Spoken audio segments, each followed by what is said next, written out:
Go ahead. Mike, as you think back on this series, maybe what's one or two things that you wish this team could have done a little differently to get over the hump and get past these guys?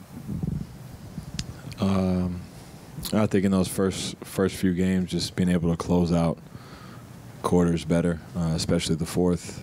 We really had a great opportunity in front of us.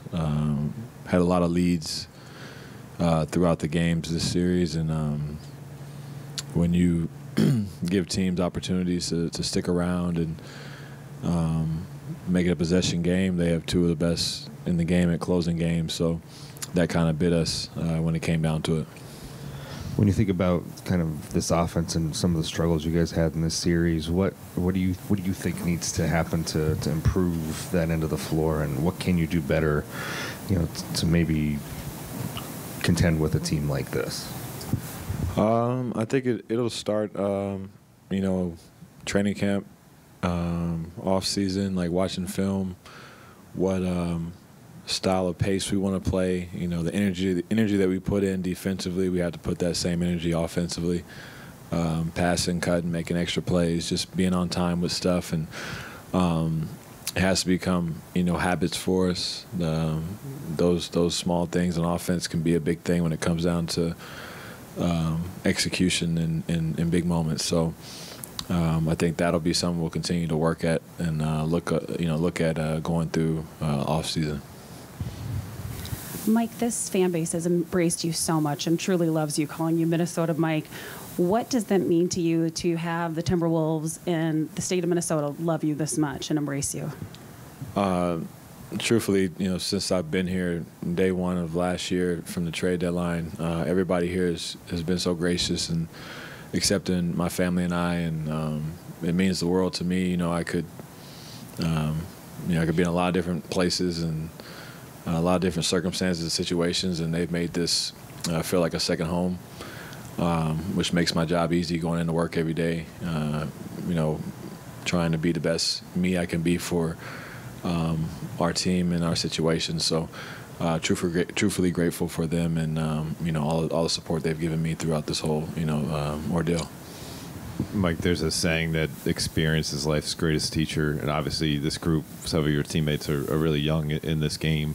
Did you see them pick up the magnitude of the moment as the playoff run went on, and was there anything about that kind of experience that you saw them go through encourages you about what this group can do in its future? Yeah, I think in each series we had moments where we had individual guys, a group of guys who had to either make sacrifices or change the way they played just for the sake of our team. You look at Ant, his playmaking ability throughout the playoffs just kept improving. Cat, his ability to not be one-dimensional for us. He's spacing. He's inside out. He's sacrificed himself on defense in certain series. He's guarding Jokic, and next series he's guarding KD, and he's just having to be versatile in that aspect. Rudy, things he does for us on both ends that people don't look at, his magnitude that he, the gravity that he brings every night. Jaden, I mean, he's a guy that doesn't get any credit, for actually what he does and brings to our team on a nightly basis, and see him just continually grow as an offensive player. I mean, you can go down a list of guys that have really shown up and allowed us to even have this opportunity in the first place. So we can take something from that, and I think those guys will be, itching to get back to this position again. Mike, both Nikhil and Rudy were searching for things, areas of growth. Both mentioned mental toughness. How do you develop mental toughness? Sometimes, like he said, experience is our best teacher. You have to go through it. You have to learn from your mistakes. You have to feel what we feel right now. It's something that these guys will never forget, and hopefully push and motivate them to work on themselves. Work on themselves in every moment that we get. Opportunity to be be where we're at right now, and I think the guys just we all want to be better, and mental toughness is something that It's not easy to just attain and get overnight, but like I said, those lessons will help you. Mike, is it harder to be this close and not quite get there, or is it tougher like last year when you're out early, and how do you handle it? No, this is way tougher, because I feel like we were right there. I felt like early in the series that we had a couple games that we let slip that could have really turned this series, and we could be looking at things a lot different right now. So it's really frustrating, but these things don't happen by chance. It's part of the journey for a lot of us, and we're meant to be here, and we have to learn from it. You said before the season or before the playoffs started about not taking for granted that progress will just come linearly. What do you think? What is the most important thing that this team has to happen this offseason to make sure that you can build on this and that this wasn't the end of the road that way?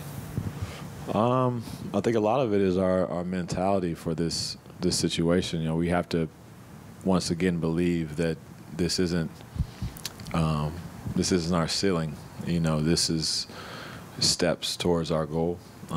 Ultimate goal is to be a championship team, and we made strides. We did. We really did. We had opportunities, and the West isn't going to get easier. Next year it'll be a much tougher road, but we have now felt as a group playing against a team like Dallas what a championship level team is playing and how high a level you have to play at, the sense of urgency you have to have, and hopefully that's something that we hang on to going into the offseason to get us prepared for the long run back here. It seemed, Mike, like all year this team's offense was kind of reliant on the defense to get it going. How do you guys make another step on that end of the court? So if you do run into a team that's hitting shots, that you can kind of go blow for them with your offense? You got to try to find a way to improve on that. Whether that's schematically or how we play our personnel and units that we run out there together.